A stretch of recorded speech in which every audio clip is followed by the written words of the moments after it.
Welcome to me TV Telugu news. ముందుగా headlines చూద్దాం.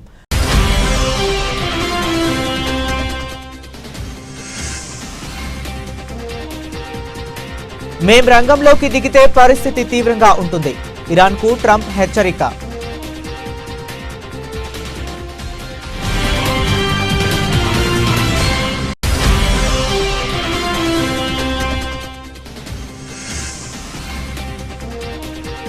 కెనడాలో G7 సదస్సు. సైప్రస్కు బయలుదేరిన ప్రధాని మోదీ.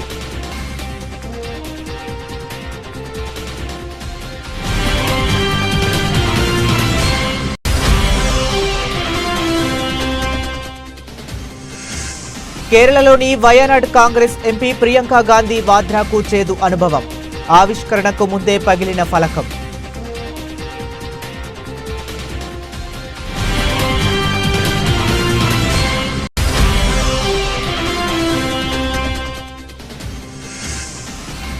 రాహుల్ గాంధీపై కేంద్ర మంత్రి గిరిరాజ్ విసుర్లు. దేశానికి వ్యతిరేకంగా మాట్లాడటమే రాహుల్ పని అంటూ ధ్వజం.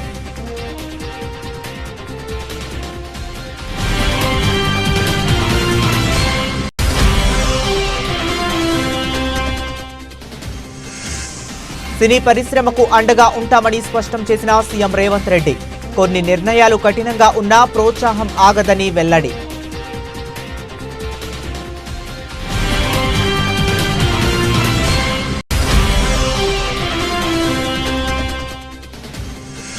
ముఖ్యమైన ప్రజా సమస్యలపై దృష్టి పెట్టి పరిష్కరించండి. IVRS ప్రజాభిప్రాయ సేకరణపై సమీక్షలో సీఎం చంద్రబాబు.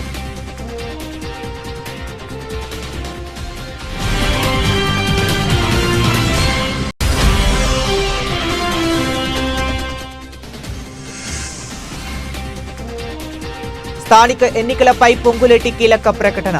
ఈ నెలాఖరులోగా స్థానిక ఎన్నికల షెడ్యూల్ విడుదల చేస్తామని వెల్లడి.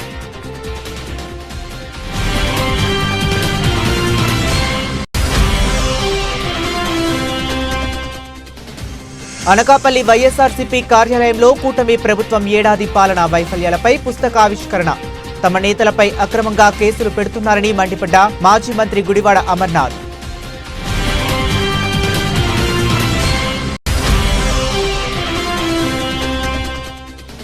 అహ్మదాబాద్ విమాన ప్రమాదంపై కేఏ పాల్ సంచలన వ్యాఖ్యలు. ఈ ప్రమాదానికి బాధ్యత వహిస్తూ పౌర విమానయాన శాఖ మంత్రిగా రామ్మోహన్ నాయుడు రాజీనామా చేయాలని డిమాండ్.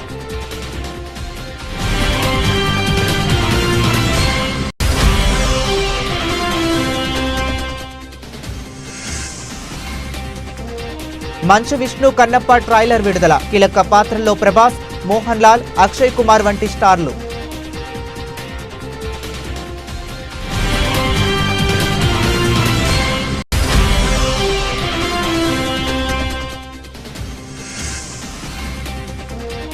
పసిడి ప్రియులకు అలర్ట్. స్థిరంగా బంగారం, వెండి ధరలు.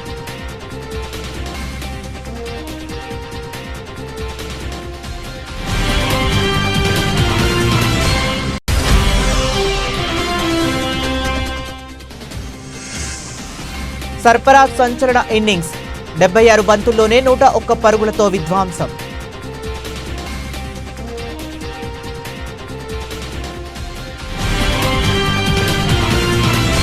ఇక డీటెయిల్స్ లోకి వెళితే ఇరాన్ అణ్వాయుధ కేంద్రాలపై ఇజ్రాయెల్ భారీ ఎత్తున విరుచుకుపడుతున్న సంగతి తెలిసిందే. దీనికి ఇరాన్ కూడా ధీటుగా స్పందిస్తుంది. ఇజ్రాయెల్ నగరాలపై క్షిపణులతో ప్రతిదాడులు చేస్తుంది. రెండు దేశాల మధ్య దాడులు, ప్రతిదాడులతో పశ్చిమాసియాలో ఉద్రిక్తతలు నెలకొన్నాయి. దీనిపై అమెరికా అధ్యక్షుడు డొనాల్డ్ ట్రంప్ తాజాగా స్పందించారు. ఇరాన్పై నిన్న రాత్రి జరిగిన దాడిలో తమకు ఎలాంటి సంబంధం లేదని ట్రంప్ స్పష్టం చేశారు. ఇరాన్ రక్షణ మంత్రిత్వ శాఖ ప్రధాన కార్యాలయం అణు ప్రాజెక్టుపై ఇజ్రాయెల్ భారీ దాడులు చేసిన కొన్ని గంటల తరువాత ఆయన ఈ వ్యాఖ్యలు చేశారు. తాము రంగంలోకి దిగితే పరిస్థితి వేరేలా ఉంటుందని చెప్పారు. ఒకవేళ అమెరికాపై ఇరాన్ దాడికి ప్రయత్నిస్తే తమ సాయుధ బలగాల పూర్తి శక్తితో ఇరాన్ మునుపెన్నడూ చూడని స్థాయిలో ప్రతిబంధిస్తామని హెచ్చరించారు. రాత్రి ఇరాన్పై జరిగిన దాడితో అమెరికాకు ఎలాంటి సంబంధం లేదు. ఇరాన్ మమ్మల్ని ఏ రూపంలోనైనా లక్ష్యంగా చేసుకుంటే అమెరికా సాయుధ దళాల పూర్తి శక్తి ఏంటో చూపిస్తాం అని ట్రంప్ తన ట్రూత్ సోషల్ ఖాతాలో పోస్ట్ చేశారు. ఇరాన్, ఇజ్రాయెల్ మధ్య తాను సులభంగా ఒక ఒప్పందం కుదిర్చి ఈ రక్తపాత ఘర్షణకు ముగింపు పలకాలని కూడా ఆయన పేర్కొన్నారు. ఇరాన్పై దాడుల నేపథ్యంలో ఈ రోజు ఓమన్లో జరగాల్సిన అమెరికా ఇరాన్ అణు చర్చలు రద్దయ్యాయి. ఇరాన్ తన అణు కార్యక్రమం అమెరికాతో ఒప్పందం చేసుకోవాలని, లేకపోతే ఏమీ మిగలదని ట్రంప్ ఇటీవలే హితవు పలికారు. రెండు దేశాల పర్యటన నిమిత్తం భారత ప్రధాని నరేంద్ర మోదీ నేరు బయలుదేరి వెళ్లారు. ఈ పర్యటనలో భాగంగా ఆయన తొలుత సైప్రస్లో పర్యటిస్తారు. అయితే అక్కడ ఆయన అధికారిక కార్యక్రమాలకు సంబంధించి మరిన్ని వివరాలు తెలియాల్సి ఉంది. అక్కడ పర్యటన ముగిసిన అనంతరం కెనడాకు బయలుదేరి వెళ్తారు. కెనడాలో మంగళవారం జరగనున్న G7 గ్రూప్ ఆఫ్ 7 దేశాల కూటమి శిఖరాగ్ర సమావేశంలో మోదీ పాల్గొంటారు. ప్రపంచంలోని 7 ప్రధాన పారిశ్రామిక దేశాలైన Canada, France, Germany, Italy, Japan, United Kingdom, United States సభ్యులుగా ఉన్న ఈ కూటమి సమావేశంలో పలు అంతర్జాతీయ, ఆర్థిక, రాజకీయ అంశాలపై చర్చలు జరగనున్నాయి. ఈ పర్యటనకు సంబంధించిన పూర్తి షెడ్యూల్డ్, చర్చించబోయే అంశాలపై త్వరలో మరింత స్పష్టత వచ్చే అవకాశం ఉంది. కేరళలోని వయనాడ్ కాంగ్రెస్ ఎంపీ ప్రియాంక గాంధీ వాద్రాకు శనివారం చేదు అనుభవం ఎదురైంది. ఆమె పయ్యంపల్లి గణంతరవాడిలో పురపాలక సంఘం భవనానికి శంకుస్థాపన చేయడానికి వచ్చినప్పుడు ఇది జరిగింది. ఈ కార్యక్రమం కోసం ఏర్పాటు చేసిన వేదికపై ఉన్న ఓ నామఫలకం, నేమ్ ప్లేట్ను ఆమె ఆవిష్కరించాల్సి ఉంది. కానీ ఆవిష్కరించడానికి ముందే అది హఠాత్తుగా కింద పడిపోయి పగిలిపోయింది. దీంతో ఆమె అవాక్కయ్యారు. ఈ ఘటన పట్ల ఆమె దిగ్భ్రాంతి వ్యక్తం చేశారు. ఈ వీడియో ప్రస్తుతం సామాజిక మాధ్యమాల్లో చక్కర్లు కొడుతుంది.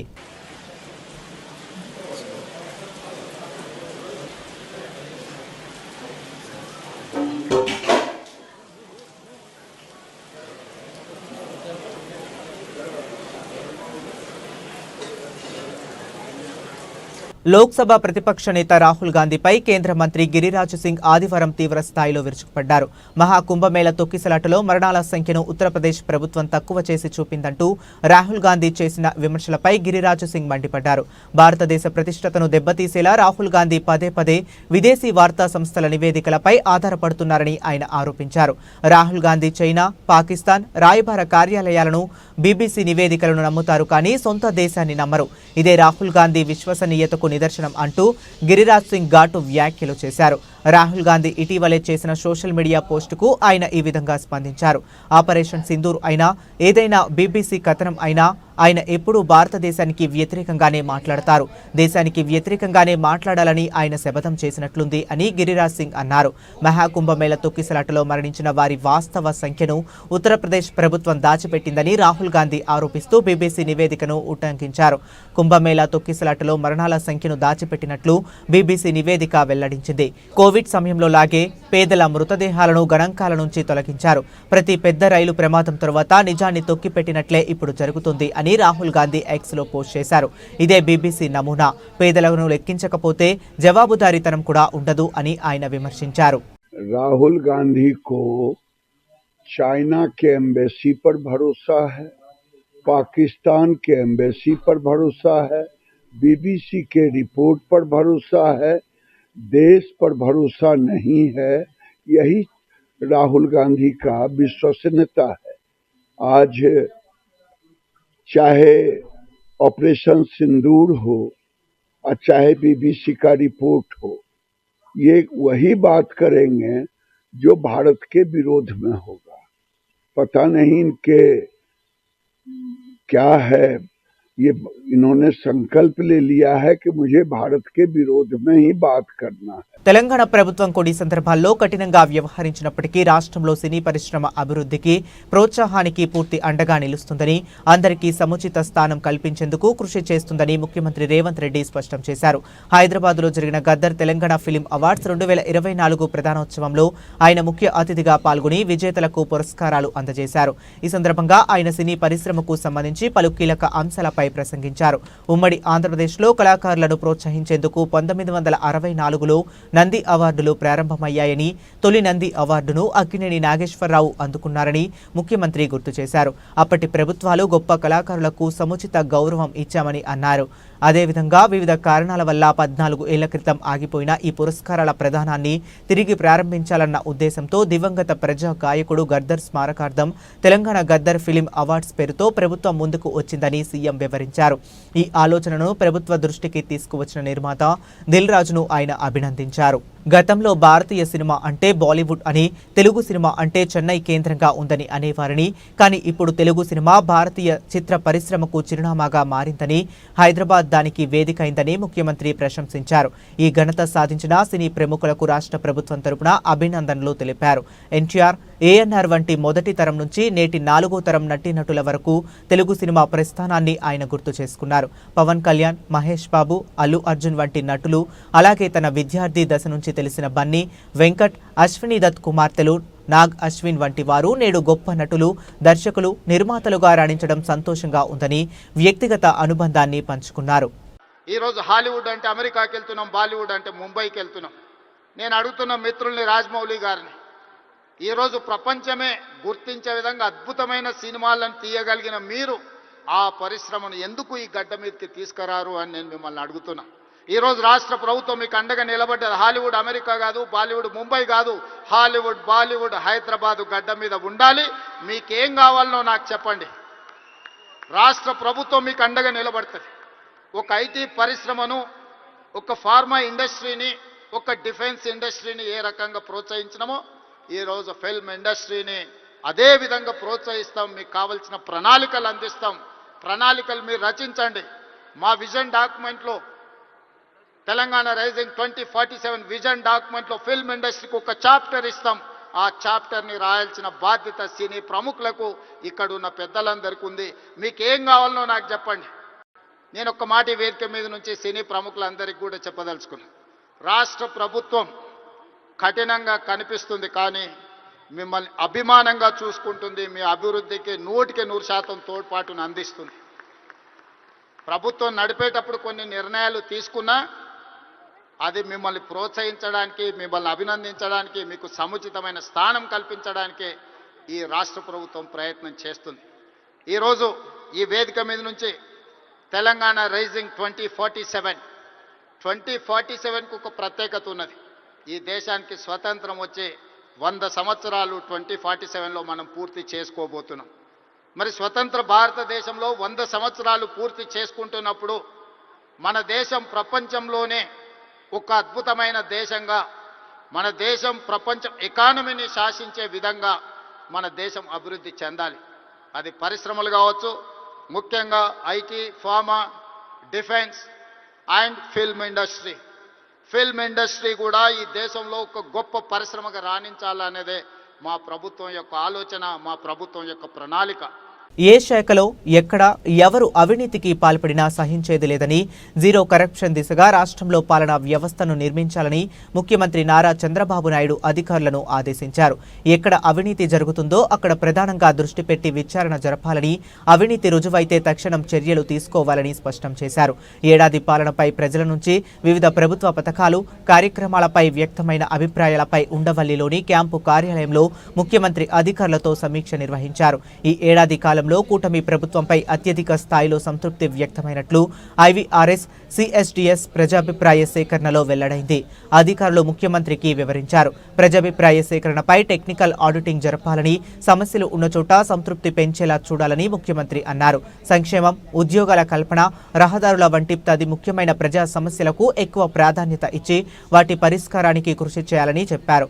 వర్క్ ఫ్రం హోం, పెట్టుబడుల రాక, నైపుణ్య శిక్షణతో ఎంతో మందికి ఉద్యోగాలు వచ్చాయో తెలియజేయాలన్నారు. 175 నియోజకవర్గాల్లో జాబ్ మేళాలు నిర్వహించడంతో పాటు ఆగస్టు 15 కల్లా అన్ని సేవలను వాట్సాప్ గవర్నెన్స్ మన మిత్ర కింద అందించాలని స్పష్టం చేశారు. మరోవైపు వికలాంగులు, వృద్ధులకు రేషన్ సరుకులు ఇంటికి తీసుకువెళ్లి అందించడం మరింత మెరుగ్గా జరిగేలా ఆలోచన చేయాలన్నారు. చౌక ధరల దుకాణాలు పెంచడం, నగదు లేకుంటే కూపన్లు ఇవ్వడం వంటి ప్రత్యామ్నాయాలపై లబ్ధిదారుల అభిప్రాయాలు తీసుకోవాలని ముఖ్యమంత్రి నిర్దేశించారు. అలాగే ఉచిత ఇసుక విధానం అమలులో ఇసుక లేని చోట్ల సంతృప్తి, ఇల్లు ఉన్న చోట అసంతృప్తి ఉండటంపై ప్రాంతాల వారీగా అధ్యయనం చేయాలని ముఖ్యమంత్రి అధికారులకు సూచించారు.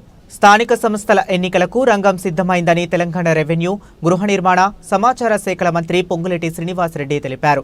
ఈ నెలాఖరులోపు స్థానిక సంస్థల ఎన్నికలకు నోటిఫికేషన్ రాబోతుందని అన్నారు. త్వరలో ఎన్నికల తేదీలు ప్రకటిస్తారని చెప్పారు. ఇవాళ మంత్రి పొంగులేటి ఖమ్మం జిల్లాలోని కూసుమంచిలో పర్యటించారు. పలు అభివృద్ధి కార్యక్రమాలలో మంత్రి పొంగులేటి పాల్గొన్నారు. అనంతరం కూసుమంచి ఎమ్మెల్యే క్యాంపు కార్యాలయంలో ముఖ్య నాయకులకు పలు కీలక అంశాలపై దిశానిర్దేశం చేశారు. స్థానిక సంస్థల ఎన్నికలపై రేపటి కేబినెట్ సమావేశం సమావేశంలో నిర్ణయం తీసుకుంటామని అన్నారు. తొలుత ఎంపీటీసీ, జెడ్పీటీసీ ఎన్నికలు జరుగుతాయని వెల్లడించారు. అనంతరం సర్పంచ్, మున్సిపల్ ఎన్నికలు ఉంటాయని పేర్కొన్నారు. మంత్రి పొంగులేటి శ్రీనివాసరెడ్డి గ్రామాల్లో నాయకుల మధ్య సఖ్యత ఉండాలని మంత్రి పొంగులేటి శ్రీనివాసరెడ్డి చెప్పారు. నాయకులు, నేతలు ఎవరైనా ప్రజా సమస్యల పరిష్కారానికి మొదటి ప్రాధాన్యం ఇవ్వాలని కోరారు. ఎన్నికలు రావటానికి మరో 15 రోజుల గడువు మాత్రమే ఉందని అన్నారు. కాబట్టి ఆయా గ్రామాల్లో చిన్న చిన్న లోటుపాట్లు ఉంటే వాటిని సరిదిద్దుకొని ఎన్నికలకు సిద్ధం అవ్వాలని సూచించారు. రిజర్వేషన్ల ఆధారంగా ఎన్నికల్లో గెలిచే అవకాశాలు ఎక్కువ ఉన్నా అభ్యర్థులను మాత్రమే ఎంపిక చేస్తామని స్పష్టం చేశారు. మంత్రి పొంగులేటి శ్రీనివాసరెడ్డి రాబోయే వారం రోజుల్లోనే అర్హులైన రైతు సోదరులందరికీ కుంట నుంచి ఎన్ని ఎకరాలు ఉంటే అన్ని ఎకరాల వరకు రైతు భరోసా ఇస్తామని మంత్రి పొంగులేటి శ్రీనివాసరెడ్డి వెల్లడించారు. సన్నాలకు రైతు బోనస్ వారి బ్యాంకు ఖాతాల్లో జమ చేస్తామని అన్నారు. సంక్షేమ పథకాల ఆవశ్యకతను ప్రజల్లోకి తీసుకువెళ్లాల్సిన బాధ్యత స్థానిక నాయకులదేనని చెప్పారు. మీ గ్రామాల్లో లబ్ధిదారులకు ఇందిరమ్మ ఇల్లు మంజూరు చేయించుకోవటమే కాదని వాటి నిర్మాణం పూర్తి చేయించే బాధ్యత కూడా నాయకులే తీసుకోవాలని మంత్రి పొంగులేటి శ్రీనివాసరెడ్డి కోరారు. అనకాపల్లి వైఎస్ఆర్సీపీ పార్టీ కార్యాలయంలో మాజీ మంత్రి గుడివాడ అమర్నాథ్ మీడియా సమావేశం నిర్వహించారు. ఇందులో భాగంగా 5 కోట్ల మంది రాష్ట్ర ప్రజలకు వెన్నుపోటు అనే పుస్తకాన్ని అనకాపల్లి వైఎస్ఆర్సీపీ పార్టీ కార్యాలయంలో ఆవిష్కరించారు. ఈ సందర్భంగా గుడివాడ అమర్నాథ్ మీడియాతో మాట్లాడుతూ వైఎస్ఆర్సీపీ పార్టీ అధినేత జగన్మోహన్ రెడ్డి ఆదేశాల మేరకు గడిచినటువంటి సంవత్సర కాలం కూటమి ప్రభుత్వం అధికారంలోకి వచ్చిన తరువాత రాష్ట్రంలో జరిగిన అన్యాయాలు, అక్రమాలు, కూటమి ప్రభుత్వ పనితీరు, ఎన్నికల ముందు వారు ఇచ్చినటువంటి హామీలు, చేసిన మోసాలపై ప్రజలకు సమాచారం అందిస్తూ వైఎస్ఆర్సీపీ పార్టీ ఒక పుస్తకాన్ని రాష్ట్ర కార్యాలయంలో విడుదల చేసిందన్నారు. ఈ రోజు రాష్ట్రంలో ఉన్న అన్ని జిల్లాల్లోని ఈ పుస్తకాన్ని విడుదల చేస్తున్నామని తెలిపారు. 729 మంది సోషల్ మీడియా యాక్టివిస్ట్ కేవలం మీరు ఈ ప్రభుత్వంలోకి వచ్చిన తర్వాత మీరు చెప్పినటువంటి హామీల్ని ఎందుకు అమలు చేయట్లేదన్నటువంటి ప్రశ్న అడిగినందుకు, ఎందుకు ప్రజలను మోసం చేస్తారని చెప్పి అడిగినందుకు 700 పైచీలకు సోషల్ మీడియా యాక్టివిస్టులు, వాళ్ళు ఓన్లీ వైఎస్ఆర్ కాంగ్రెస్ పార్టీ అని కాదు, సామాన్యులు ఓట్లేసినటువంటి ప్రజలు వాళ్ళు కూడా ప్రశ్నించడానికి వీల్లేదు. ఇక వైఎస్ఆర్ కాంగ్రెస్ పార్టీ కార్యకర్తలు అయితే 2500 మంది కార్యకర్తల మీద కేసులు పెట్టారు. ఇప్పటికీ ఏదన్నా వారికి చేతకాంది ఏదన్నా అయితే జగన్మోహన్ రెడ్డి గారి వల్ల ఇది మేము చేయలేకపోతున్నాం, జగన్మోహన్ రెడ్డి గారి వల్ల ఈ పని చేయలేకపోతున్నాం, జగన్మోహన్ రెడ్డి గారి వల్ల ఈ పథకం ఇవ్వలేకపోతున్నాం. చివరికి మీకు ఏం దిక్కు అయిందనంటే జగన్మోహన్ రెడ్డి గారు ఈ రాష్ట్రంలో పేద పిల్లల కోసం ఆయన బ్రెయిన్ చైల్డ్ అయినటువంటి అప్పట్లో రాజశేఖర రెడ్డి గారు ముఖ్యమంత్రిగా ఉన్నప్పుడు ఆరోగ్యశ్రీ 108, 104 ఫీజు రీయింబర్స్మెంట్ పథకాలు ఒక చరిత్ర ఏ రకంగా సృష్టించాయో జగన్మోహన్ రెడ్డి గారు అధికారంలోకి వచ్చిన తర్వాత అమ్మఒడి అంత చరిత్ర సృష్టించారు దేశవ్యాప్తంగా. అటువంటి అమ్మఒడిని మీరు సంవత్సరం పాటు మీరు దానికి పేరు మార్చుకున్నారు, తల్లికి వందనం అని చెప్పి పేరు పెట్టారు. ప్రజలకు 15,000 అని చెప్పని అన్నారు, ఒకనొక సందర్భంలో అయితే 18,000 అన్నారు. తీరా 82 లక్షల మంది పిల్లలు ఉన్నారని చెప్పి గణాంకాలు చెప్తా ఉంటే 67 లక్షల మంది అన్నారు, 15,000 కాస్త 13,000 అన్నారు. ఎంతమంది పడతాయో ఎంతమంది పడవో తెలియదు. దానికోసం మా పంచాయతీల్లో ఉన్నటువంటి నిధులన్నింటినీ కూడా మళ్లించేశారు. చివరికి మీకు ఏ పథకం దిక్కైందనంటే జగన్మోహన్ రెడ్డి గారు అమలు చేసినటువంటి అమ్మఒడి పథకాన్ని మీరు కనీసం టచ్ చేయడానికి కూడా భయపడేటువంటి స్థాయికి ఈరోజు వచ్చారు. చివరికి మీకు అదే దిక్కయ్యేటువంటి పరిస్థితి అయింది. 3 నెలకి సంవత్సరానికి 3 సిలిండర్లు అన్నారు, గత సంవత్సరం 1, ఈ సంవత్సరం ఇంకా లేదు. నిరుద్యోగ వృత్తి 20 లక్షల మంది చదువుకున్నటువంటి యువతకి 3,000 రూపాయలు చెప్పిన నిరుద్యోగ వృత్తి అన్నారు, నెలకు 600 కోట్లు. గత సంవత్సరం లేదు, ఈ సంవత్సరం దాని గురించి చూసే లేదు. ఇక మా మహిళలకు సంబంధించి అయితే 1,500 రూపాయలు నెలకి ఆడబిడ్డ నిధి అని చెప్పి 1,500 అన్నారు. దానికి అడిగితే దేనికో లింక్ చేశాను అంటున్నాడు. నిరుద్యోగ వృత్తి అని అంటే స్కిల్ డెవలప్మెంట్కి లింక్ చేశాను అంటున్నాడు. మిగిలిన స్కీములు ఏంటంటే అన్ని స్కీములు ఇచ్చేసామని అంటున్నాడు. ఫ్రీ బస్ అంటే మళ్ళీ కొత్త హామీ, మళ్ళీ ఆగస్టు 15 అంటున్నాడు. అంటే ఈ స్కీములు మీరు అధికారంలోకి వచ్చిన తర్వాత కూడా మళ్ళీ ఇంకా హామీలు వేస్తారా, లేకపోతే అధికారంలోకి వచ్చిన తర్వాత హామీలు అమలు చేస్తారా? అహ్మదాబాద్లో జరిగిన ఎయిర్ ఇండియా విమాన ప్రమాదంపై ప్రజాశాంతి పార్టీ అధ్యక్షుడు కేఏ పాల్ సంచలన వ్యాఖ్యలు చేశారు. ఈ విమాన ప్రమాదానికి బాధ్యత వహిస్తూ పౌర విమానయాన శాఖ మంత్రిగా రాజీనామా చేయాలని డిమాండ్ చేశారు. విమానయాన శాఖ ఎంతో క్లిష్టమైనది. చిన్నవాడైన రామ్మోహన్ నాయుడుకి ఏవియేషన్పై అవగాహన లేదని అన్నారు. రామ్మోహన్ ఒక్క గంట కూడా విమానయాన రంగం గురించి చదవలేదని పేర్కొన్నారు. అందుకే రామ్మోహన్ నాయుడుని బర్తరఫ్ చేసి ఏవియేషన్పై అనుభవం ఉన్న ఎంపీకి విమానయాన శాఖ బాధ్యతలు అప్పగించాలని ప్రధాని మోదీని కోరారు. రామ్మోహన్ నాయుడుతో తనకు వ్యక్తిగత గొడవలు ఏమీ లేవని కేఏ పాల్ స్పష్టం చేశారు. ఆయనకు కేబినెట్తో ఇంకా వేరే పదవి రావాలని కోరుకుంటున్నానని అన్నారు. కానీ భారత ప్రతిష్టతను దృష్టిలో ఉంచుకొని విమానయాన శాఖ మంత్రి పదవి నుంచి రామ్మోహన్ నాయుడుని తొలగించాలని కోరారు. ప్రధాని మోదీపై అనేక దేశాల నుంచి ఒత్తిడి రాకముందే రామ్మోహన్ నాయుడు రాజీనామా చేయాలని డిమాండ్ చేశారు. I am still shocked and praying for all those 241 precious lives, including the Indians, 169 British, 53 Portuguese, Canadian and Indian crew on Air India flight almost 70 hours ago in Ahmedabad. This Air India flight 171 crash raised alarming questions all over the world because it is one of the greatest international tragedy in the world.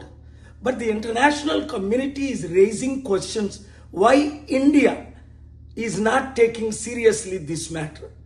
When Lal Bahadur Shastri as a railway minister in 1950 under Prime Minister Nehru, for a minor incident immediately resigned. When the coalition didn't want, Prime Minister Devagowda, one of the most respected Prime Minister in 1997, immediately resigned. Likewise, Prime Ministers, Chief Ministers, Cabinet Ministers have all resigned. And why the Aviation Minister yesterday defending himself and calling in his press meet, we have to investigate Boeing. Mr. Rammohan Naidu, I know you since you were 3 years old. Your dad brought you to pray for you since the beginning. I want the best post and brightest future for you. But you are not fit 1% to be aviation minister. Just don't listen to anybody, Chandrababu Naidu, Chief Minister or Prime Minister. For your own future, tender the resignation because you never been to aviation school. You never studied aviation, most complicated. You were born in 87. I am operating aircraft since and owning since 1991. With experience, I'm saying, Boeing produced thousands of aircrafts. American president uses 747. I use the same 747 SP. 787, 1116 are in operation by every major airline in the world. Not one plane crashed. బహుభాషా నటుడు విష్ణు మంచు title రోల్లో నటిస్తున్న ప్రతిష్టాత్మక చిత్రం కన్నప్ప అధికారిక Telugu trailer విడుదలైంది. ఈ సినిమాలో మోహన్ బాబు, ప్రభాస్, మోహన్ లాల్, అక్షయ్ కుమార్ వంటి దిగ్గజ నటులు నటిస్తుండటంతో సినిమాపై మొదటి నుంచి భారీ అంచనాలున్నాయి. తాజాగా విడుదలైన ట్రైలర్ ఆ అంచనాలను మరింత పెంచేలా ఉంది. ముఖ్యంగా తిన్నడి పాత్రధారి పలికే సంభాషణలు ఆసక్తిని రేకెత్తిస్తున్నాయి. ట్రైలర్ ప్రారంభంలోనే ఏ దేవుడు లేరు, జీవులు లేరు, అది వట్టి రాయి అంటూ తిన్నడి పాత్ర తనదైన శైలిలో భగవంతుణ్ణి ఉనికిని ప్రశ్నించే సంభాషణలతో ఆకట్టుకుంటుంది. శివుడిని రాయి అని సంబోధించడంపై గూడెంలోని పెద్దల నుంచి వ్యతిరేకత వ్యక్తమవుతుంది. శివుడిని రాయి అంటావా, రాయిని రాయనక ఏమంటారు వంటి సంభాషణలు కథలోని సంఘర్షణను స్పష్టం చేస్తున్నాయి. ఆ తరువాత కాలంలో ఈ వాయులింగ రహస్యం కాపాడటానికి నా ప్రాణాలు సైతం అర్పిస్తాను. ఈ గూడెంలో ఏ బిడ్డకి ఆపద రానివ్వను, ఇది నా ఆన, తిన్నడి ఆన వంటి డైలాగులు తిన్నడి పాత్రలోని ధీరత్వాన్ని, నిబద్ధతను తెలియజేస్తున్నాయి. ఆ పెద్దోళ్ళందరికంటే నేనే పెద్దోడిని, నన్ను మించిన శివభక్తుడు ఈ సృష్టిలో లేడు అని తిన్నడు ధీమాగా చెప్పటం, నువ్వు నీ దేవుడు తోడు దొంగలే వంటి మాటలు అతని తిరుగుబాటు స్వభావాన్ని, అంచనాల విశ్వాసాన్ని చాటి చెబుతున్నాయి. శివయ్య అని మనసారా పిలు అన్న మాటలకు అది ఈ జన్మలో జరగదు అని బదులివ్వటం తిన్నడి పాత్రలోని వైవిధ్యాన్ని సూచిస్తుంది. తెలివిలో నీకన్నా గొప్పవాడు ఒకడు ఉన్నాడని తెలిసి అతని బొటనవేలు తెంపించింది నువ్వే కదా అనే సంభాషణ ద్వారా పరోక్షంగా ఏకలవ్యుడి ప్రస్తావన కూడా ఉన్నట్లు తెలుస్తుంది. మొత్తం మీద ట్రైలర్ ద్వారా కన్నప్ప చిత్రం ఒక గొప్ప శివభక్తుడి కథను భారీ హంగులతో బలమైన భావోద్వేగాలతో తెరకెక్కిస్తున్నట్లు స్పష్టమవుతుంది. విజువల్స్, నేపథ్య సంగీతం, ముఖ్యంగా పవర్ఫుల్ డైలాగ్స్ సినిమాపై ఆసక్తిని మరింత పెంచుతున్నాయి. విష్ణు మంచుతో పాటు మోహన్ బాబు, ప్రభాస్, మోహన్ లాల్, అక్షయ్ కుమార్ వంటి హేమ హేమీలు నటిస్తుండటంతో ఈ సినిమా భారతీయ సినీ చరిత్రలో ఒక ప్రత్యేక చిత్రంగా నిలిచిపోతుందని అభిమానులు ఆశిస్తున్నారు. బంగారం ధరలకు మరోసారి రెక్కలు వచ్చాయి. తగ్గుతుంది కదా అని సంతోషపడేలోపు ఊహించని షాక్ ఇచ్చాయి. స్వచ్ఛమైన 24 క్యారెట్ల బంగారం ధర మళ్లీ 1,00,000 దాటింది. 10 రోజుల క్రితం 96 నుంచి 97 వేల రూపాయల మధ్య ట్రేడ్ అయింది. 2-3 రోజుల్లో సీజ్ మొత్తం మారిపోయింది. ఒక్కసారిగా పైకి ఎగబాకింది. బంగారం కొనాలనుకునే వారికి మళ్లీ కష్టాలు మొదలయ్యాయి. 22 క్యారెట్ల బంగారం కూడా 90 వేల రూపాయల పైన ట్రేడ్ అవుతుంది. ఈ ధరలు మరింత పెరిగే అవకాశం ఉంది. భాగ్యనగరంలో నిన్న 10 గ్రాముల 22 క్యారెట్ల బంగారం ధర 93,200 రూపాయల దగ్గర, 10 గ్రాముల 24 క్యారెట్ల బంగారం ధర 1,01,680 రూపాయల దగ్గర, 10 గ్రాముల 18 క్యారెట్ల బంగారం ధర 76,260 రూపాయల దగ్గర ట్రేడ్ అయింది. ఇక ఈ రోజు బంగారం ధరలు పెరగలేదు, తగ్గలేదు. 10 గ్రాముల 24 క్యారెట్ల బంగారం ధర 1,01,680 రూపాయల దగ్గర, 10 గ్రాముల 22 క్యారెట్ల బంగారం ధర 93,200 రూపాయల దగ్గర, 10 గ్రాముల 18 క్యారెట్ల బంగారం ధర 76,260 రూపాయల దగ్గర ట్రేడ్ అవుతుంది. నెల రోజుల క్రితం వరకు బంగారం ధరలతో సంబంధం లేకుండా వెండి ధరలు ప్రతిరోజు ఎంతో కొంత తగ్గుతూ వచ్చాయి. కానీ గత 10 రోజుల నుండి వెండి ధరలు కూడా అనుకోని షాక్ ఇస్తున్నాయి, పెరుగుతూ పోతున్నాయి. నిన్న హైదరాబాద్ నగరంలో 100 గ్రాముల వెండి ధర 12,000 దగ్గర ట్రేడ్ అయింది. కేజీ వెండి ధర 1,20,000 దగ్గర ట్రేడ్ అయింది. ఈ రోజు వెండి ధరలు పెరగలేదు, తగ్గలేదు. 100 గ్రాముల వెండి ధర నేడు 12,000 దగ్గర ట్రేడ్ అవుతుంది. కేజీ వెండి ధర 1,20,000 దగ్గర ట్రేడ్ అవుతుంది. Team India young batter Sarfaraz Khan చెలరేగిపోయాడు. ఇండియా మధ్య జరుగుతున్న ఇంట్రా స్క్వాడ్ మ్యాచ్లో సంచలన ఇన్నింగ్స్ ఆడాడు సర్ఫరాజ్. 76 బంతుల్లోనే 101 పరుగులతో విధ్వంసం సృష్టించాడు. ఇందులో 15 బౌండరీలు, 2 భారీ సిక్స్లు ఉన్నాయి. 4లు, 6ల ద్వారానే 72 పరుగులు చేశాడు సర్ఫరాజ్. సెంచరీ తర్వాత కూడా అతడు అవుట్ కాలేదు. ఇతర బ్యాటర్లకు అవకాశం ఇవ్వాలనే ఆలోచనతో రిటైర్డ్ అవుట్గా వెనుతిరిగాడు. ఈ నాక్తో విమర్శకులతో పాటు సెలెక్టర్లకు సర్ఫరాజ్ ఇచ్చిపడేశాడని నెటిజన్స్ అంటున్నారు. ఇటీవలే ఇంగ్లాండ్ లయన్స్ తో జరిగిన టెస్టులో 92 పరుగుల ధనాధన్ ఇన్నింగ్స్ ఆడాడు సర్ఫరాజ్. ఇప్పుడు టీమిండియాతో ఇంట్రా స్క్వాడ్ మ్యాచ్ లో సెంచరీతో చెలరేగాడు. దీంతో విమర్శకుల నోళ్లు మోయించాడని సోషల్ మీడియాలో నెటిజన్స్ కామెంట్స్ చేస్తున్నారు. 10 కిలోల బరువు తగ్గడమే కాక బ్యాట్ తోనూ విధ్వంసం సృష్టించాడు. ఇలాంటోడ్ని ఇంగ్లాండ్ సిరీస్ కు ఎంపిక చేయకుండా తప్పు చేశారని అంటున్నారు. దీనిపై సెలెక్టర్లు పునరాలోచించుకోవాలని చెబుతున్నారు. ఇప్పటికైనా మించిపోయేదేమీ లేదు, సర్ఫరాజ్ను భారత జట్టులోకి తీసుకోవాలని నెటిజన్స్ సూచిస్తున్నారు. కాగా ఇంగ్లాండ్తో 5 టెస్టుల సిరీస్ నేపథ్యంలో టీమిండియా ప్లేయర్స్ కు ప్రాక్టీస్ ఉండాలనే ఉద్దేశంతో ఇంట్రా స్క్వాడ్ మ్యాచ్ నిర్వహించారు. ఈ పోరుకు చీఫ్ సెలెక్టర్ అజిత్ అగార్కర్తో పాటు national cricket academy VVS Laxman కూడా హాజరయ్యారు. అగార్కర్ ముందే బౌండరీలు, 6లతో చెలరేగిపోయాడు సర్ఫరాజ్. దీంతో అతన్ని భారత జట్టులోకి తీసుకుంటారనే ఊహాగానాలు వినిపిస్తున్నాయి. కాగా ఇంట్రా స్క్వాడ్ మ్యాచ్ కు మీడియా అభిమానులు అనుమతించలేదు. బులెటిన్ ముగించే ముందు మరొకసారి హెడ్లైన్స్ చూద్దాం.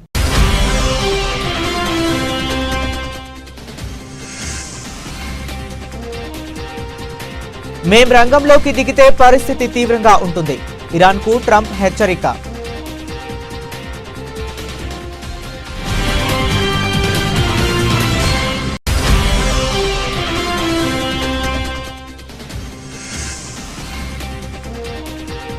కెనడాలో G7 సదస్సు, సైప్రస్ కు బయలుదేరిన ప్రధాని మోదీ.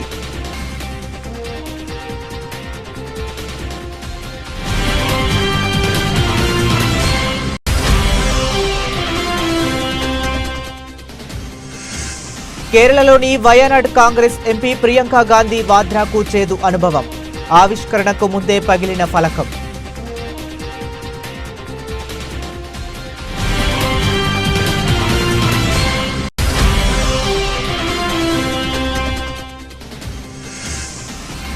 రాహుల్ గాంధీపై కేంద్ర మంత్రి గిరిరాజ్ విసుర్లు, దేశానికి వ్యతిరేకంగా మాట్లాడటమే రాహుల్ పని అంటూ ధ్వజం.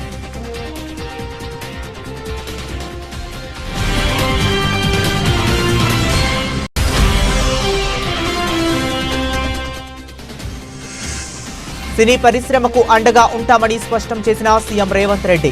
కొన్ని నిర్ణయాలు కఠినంగా ఉన్నా ప్రోత్సాహం ఆగదని వెల్లడి.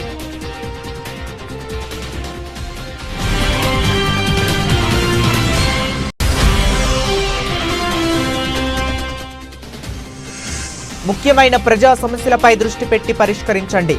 ఐవీఆర్ఎస్ ప్రజాభిప్రాయ సేకరణపై సమీక్షలో సీఎం చంద్రబాబు.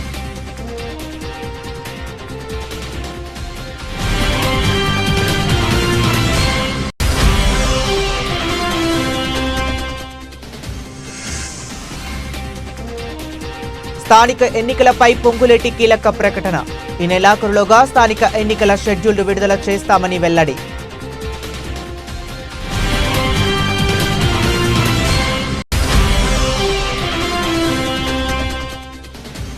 అనకాపల్లి వైఎస్ఆర్సీపీ కార్యాలయంలో కూటమి ప్రభుత్వం ఏడాది పాలన వైఫల్యాలపై పుస్తకావిష్కరణ. తమ నేతలపై అక్రమంగా కేసులు పెడుతున్నారని మండిపడ్డ మాజీ మంత్రి గుడివాడ అమర్నాథ్.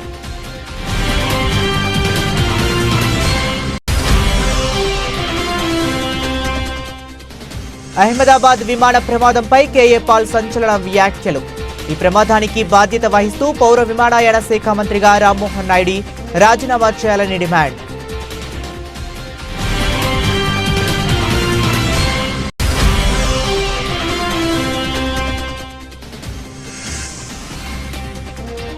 మంచు విష్ణు కన్నప్ప ట్రైలర్ విడుదల. కీలక పాత్రల్లో ప్రభాస్, మోహన్ లాల్, అక్షయ్ కుమార్ వంటి స్టార్లు.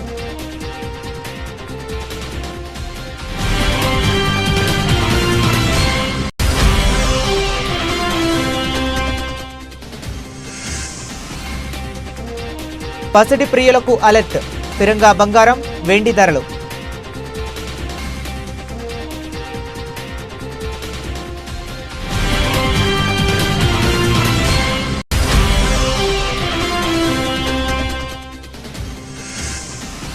సర్ఫరాజ్ సంచలన ఇన్నింగ్స్. 76 బంతుల్లోనే 101 పరుగులతో విధ్వంసం.